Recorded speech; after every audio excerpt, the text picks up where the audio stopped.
A very good evening to you all, ladies and gentlemen, and welcome to our Business Masterclass Fridays. My name is Pastor Bepe from the Business Forum. I'm excited on behalf of Dr. Maja to welcome you all to this business show. Today, the 1st of March 2024, we are south of Harare in Masvingo, and we are very, very excited to have this edition, a special edition that we prepared for you specifically to empower Zimbabweans and everyone throughout the world. Because today we are joined in by a special guest, and this guest is Honorable Edson Zvobgo.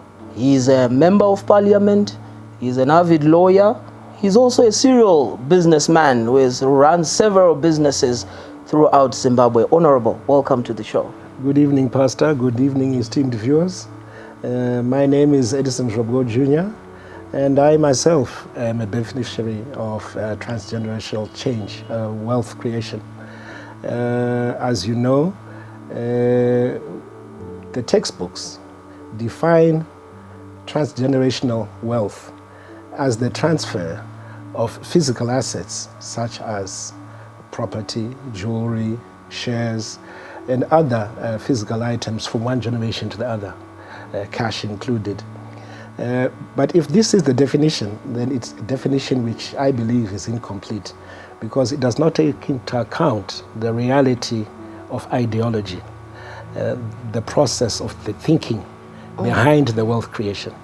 So as you will see in the Bible, with the prodigal son was the beneficiary of physical assets, but he did not receive the ideology that created the wealth itself, which is of course why he lost everything and returned home.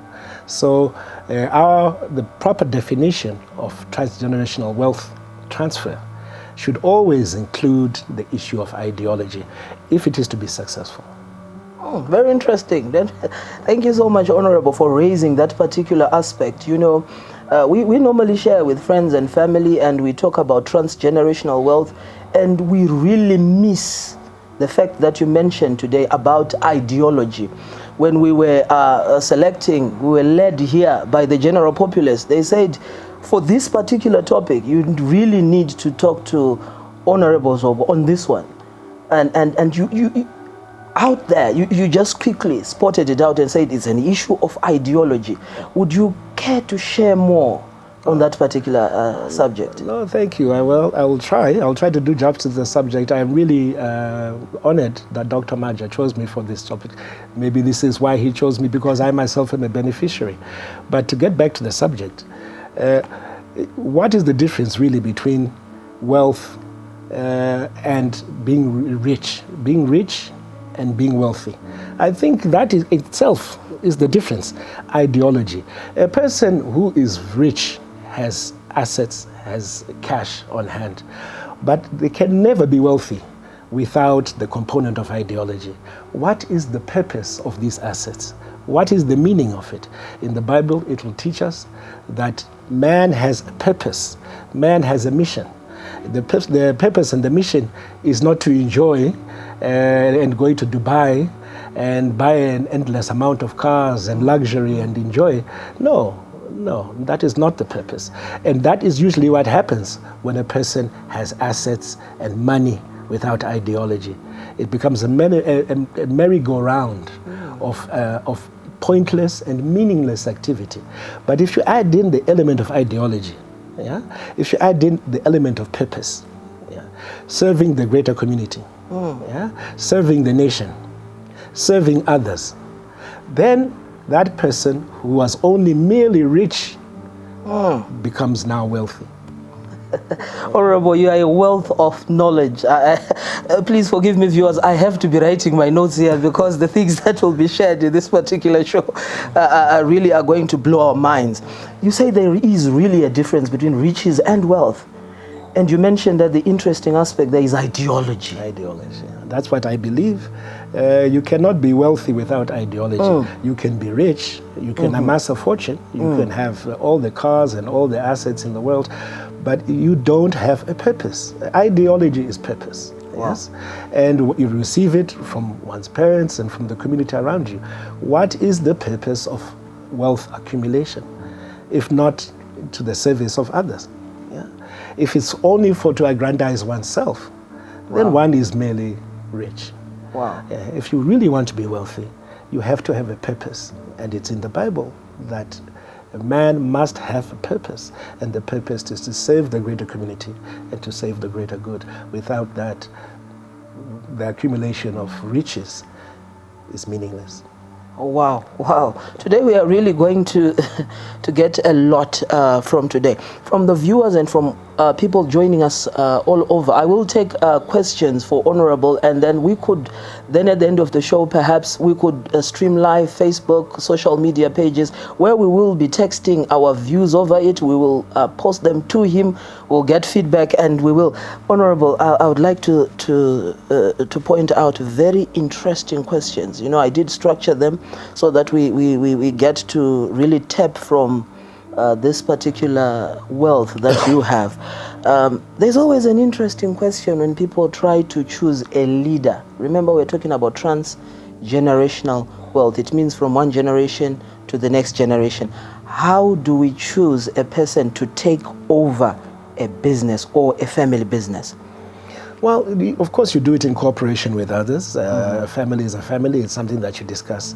But I think one of the main things that one must bear in mind in this process is the issue of education. Education. Education simply means training. Yes, there's different forms of education. If one is running a factory, still one has to be financially literate. One has to understand the business. So the person with an interest in the business, well, first of all, should be the one considered. Maybe other people are not interested in the business. Yes. So education, I think, is the most fundamental in any transgenerational transmission of wealth. Again, education, which is very closely related to ideology. Remember, yes, yes, concentrating on important aspects, accounts and knowledge, that kind of knowledge. But education is one of the fundamentals. You talked about succession planning. When you're choosing a successor, that makes sure the successor has the education and has the ideology that the family wishes to represent. Very interesting. You know, there's always family fights, and this person saying, I want to lead, despite them having the full knowledge. It's the practical things that we go through every other day to say, I want to be a leader, despite me being knowledgeable about the business, despite me being equipped to lead the business. How do we deal with this particular drama, to say? Wow. I think that is one of the issues, especially in our culture, which tend to be much, much larger. If you compare our success rate in terms of transmitting generational wealth, and you compare it to our white compatriots, you will find that they do a much better job. They do a much better job of transmitting generational wealth. It's simply because of the culture. We tend to have larger, sometimes polygamous families, and there are more people, there are more egos, there's more to handle. But, I think if one is going to do that, as a practical necessity, the founder of the business must write a will. Yes, very, very important. The founder of the business, it's advantageous to create a trust. Creating a trust allows the wealth that has been accumulated to care for all members of the family without lots of fights and dissensions. So here in Zimbabwe, I would recommend that men and women write their wills, prepare trusts, because that is the most successful way. There's a lot of tax advantages in creating a trust, one must remember, and it's the best way of controlling especially our sometimes rambunctious and spirited families. That's very, very interesting to note. How do we really get people to write wills? Perhaps, it's a broad topic that we can take for another day, but how do we get people to like writing wills? Well, nobody likes writing wills because writing a will in some way is an admission that one is doomed to death at some point. It's in the Bible. Yeah. I think everybody who is sensible must know that at one point or another, their time will come to an end. In our culture, we have a particular horror of discussing the ending of one's own life. But in other cultures, they take it as a given. It's very practical, it's very normal, and something that must be prepared for. I think it's slightly cultural that if anybody mentions the fact that you might not be here one day, we then interpret it as the father, it's like the father to the thought that one wishes that. Of course, that nothing could be farther from the truth. Death, like birth, is certain. One must prepare and plan for it.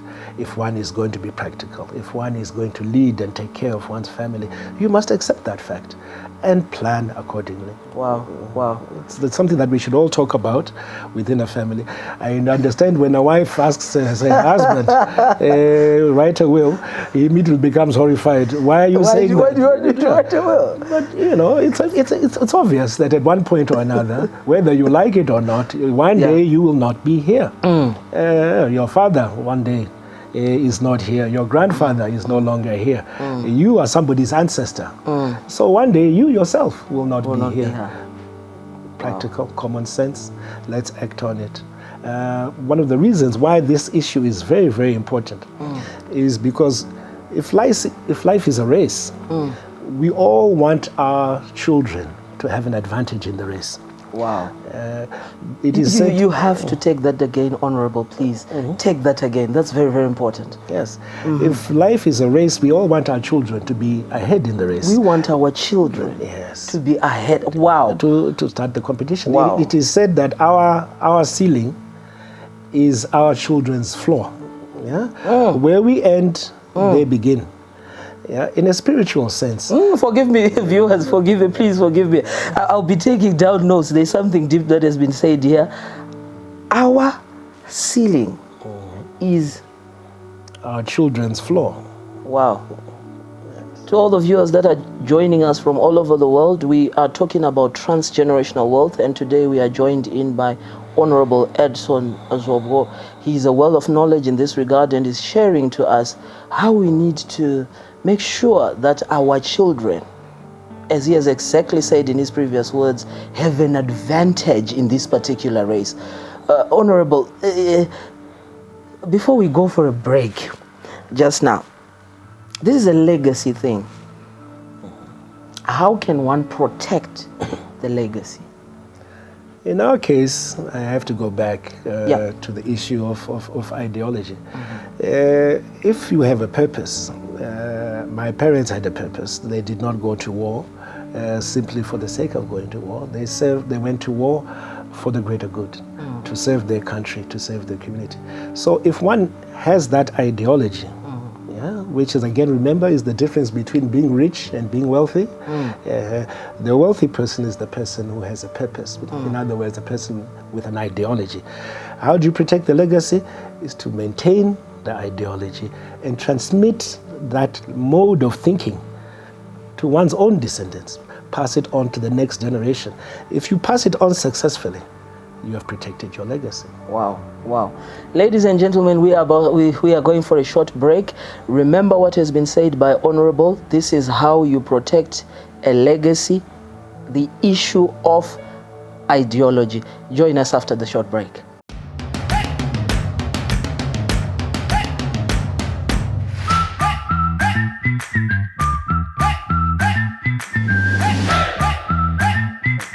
Thank you for joining us once again. Before the break, we were talking about transgenerational wealth, and we are joined in the house with our guest, Honorable Edson Zvobgo, who was talking about transgenerational wealth and the nuggets that have to do with it. He was talking about very interesting aspects like wills that we need to write. He was also talking about having a trust. He was also talking about giving our children advantage over others. Honorable, important questions are actually coming up now.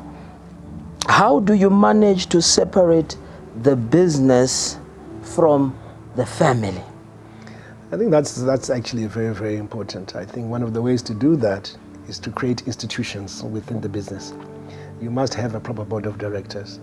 You must allow group leadership. Yeah? A lot of people think being a leader is being the only one. I think you will learn if you look at so many other examples, it's a group exercise.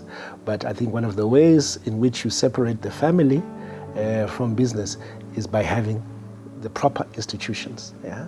Having the proper structures within the company and hiring the right people to fulfill those structures. I think that is the beginning of it. The other way of doing it is also not personalizing leadership. Yes, it should be a group effort and a combined effort. In that way, you can begin to separate family from business. The institutions are key.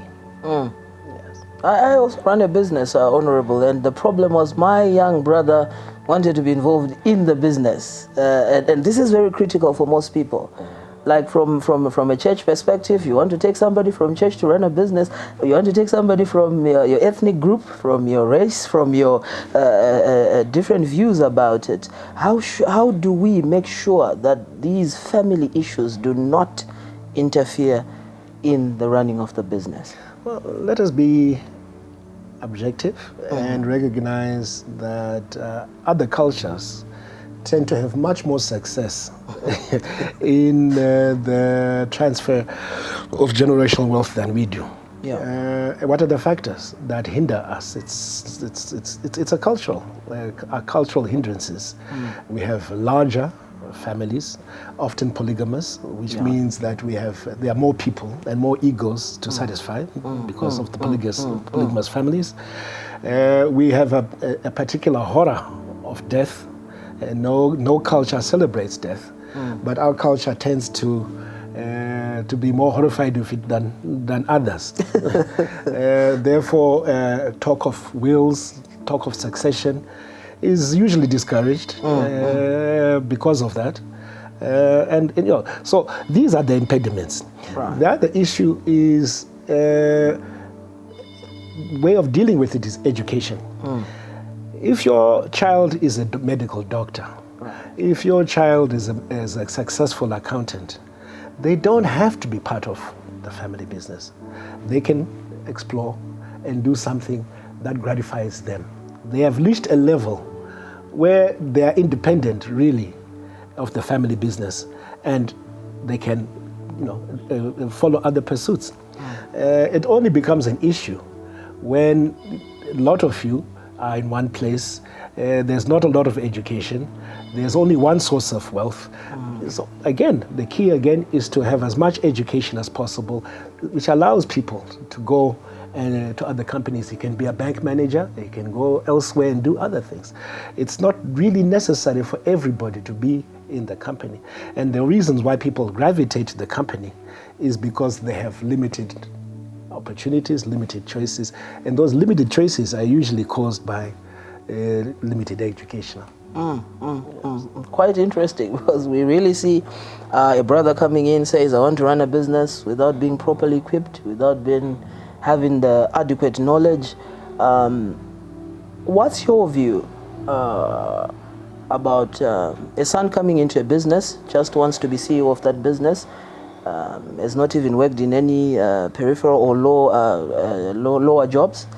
How should they? There's something that you mentioned when we talked about ideology, to say they've got to come in and then be able to be all-rounders in the running of that business. Yes, well, I think it's a culture issue where we're hindered a lot in that we tend to feel that children should be parachuted to the top.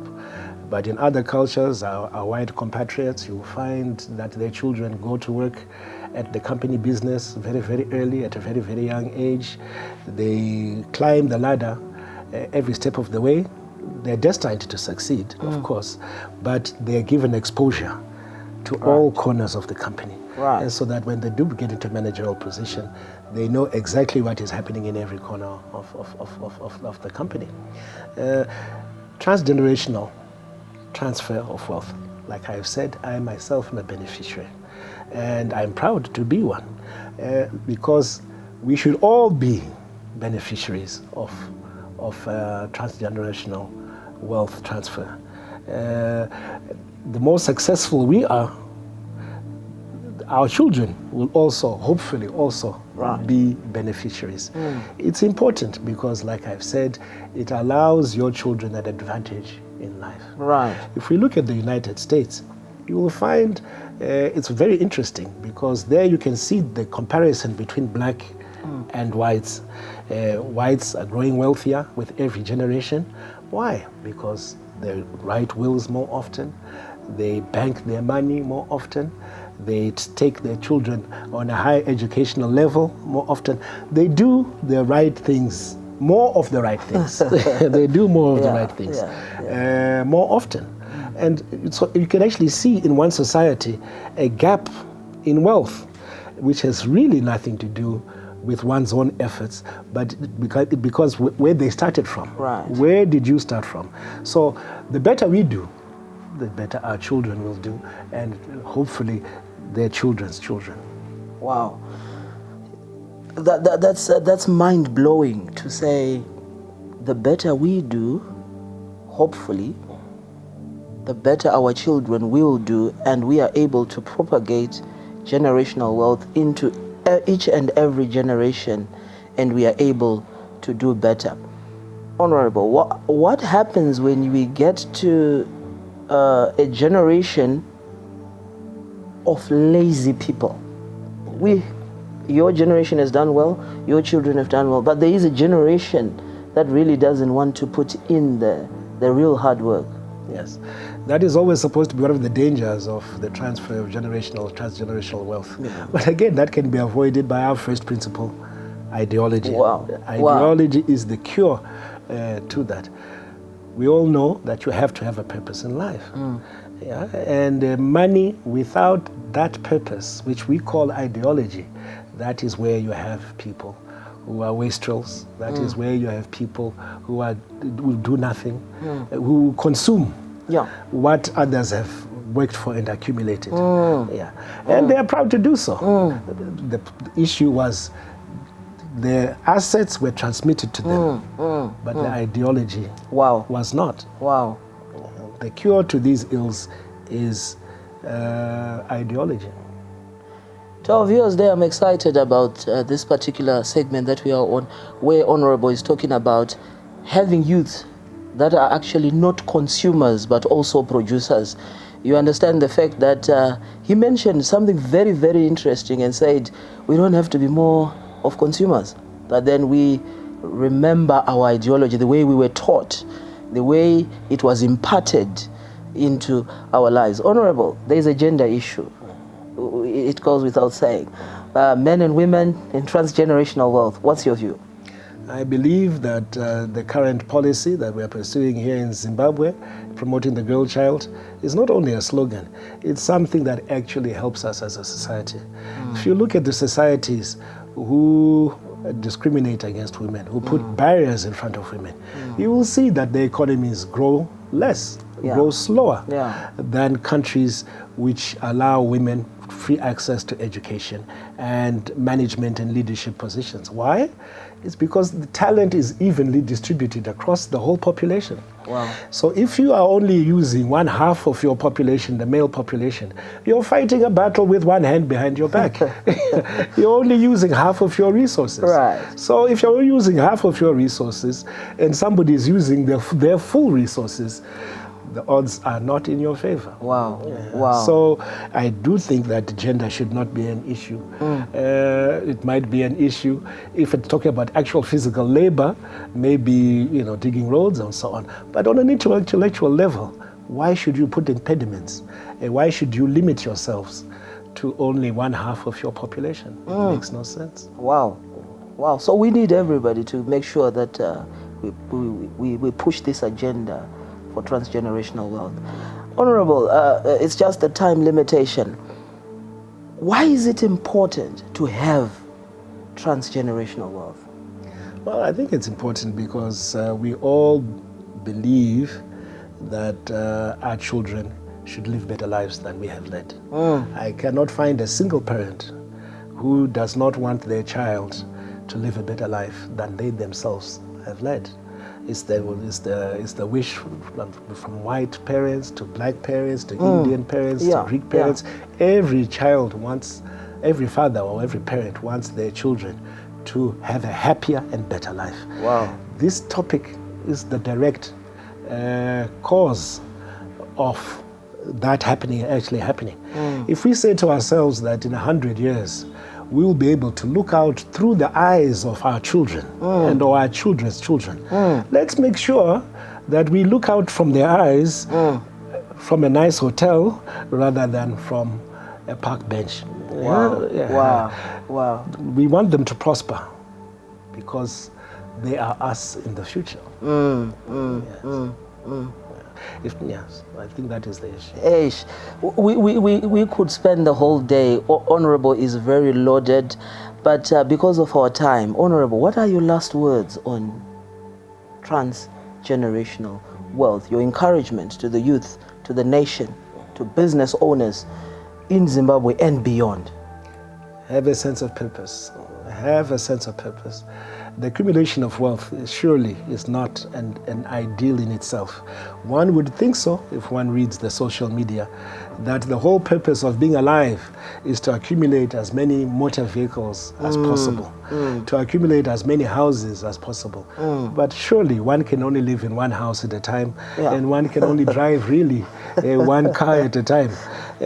God, I'm sure, did not intend for us to accumulate wealth for its own purpose. It has another purpose. Yes, the purpose is surely to benefit the community, to benefit the nation, to benefit others, uplifting others. Wealth must have a sense of purpose. Wow. Otherwise, it simply becomes, like we said, the accumulation of riches. Wow. And one becomes rich, but one can never be wealthy unless you have unless you have a sense of purpose, unless you have ideology. So, teach our children. Let's teach our children the purpose. Yes. Teach them to love to work. Teach them to have a purpose in life. What is it you want to achieve? After you have achieved these goals, accumulated this wealth, what then? Is that the end? Surely not. You must have a sense of purpose. Wow. We must have ideology. Wow. I think people said that the best parenting is actually a little bit of brainwashing. The impartation. Check that again. It's a little bit of brainwashing. It's a little bit of brainwashing. It's a little bit of brainwashing. Right. Implanting your principles and your vision into the minds of the next generation. If we do that successfully, then we will always justify ourselves in the eyes of history. Wow. Deep and profound stuff being shared here today by Honorable. I think if you just joined us, the key word is ideology. The way you do things, imparting it in your children, making sure that they understand the way that you do things. It's a very powerful episode that we had today. And I'm reminded of scripture, Honorable. It says a righteous man leaves inheritance for his children and his children's children. Thank you so much, Honorable, for joining us this evening on the Business Show.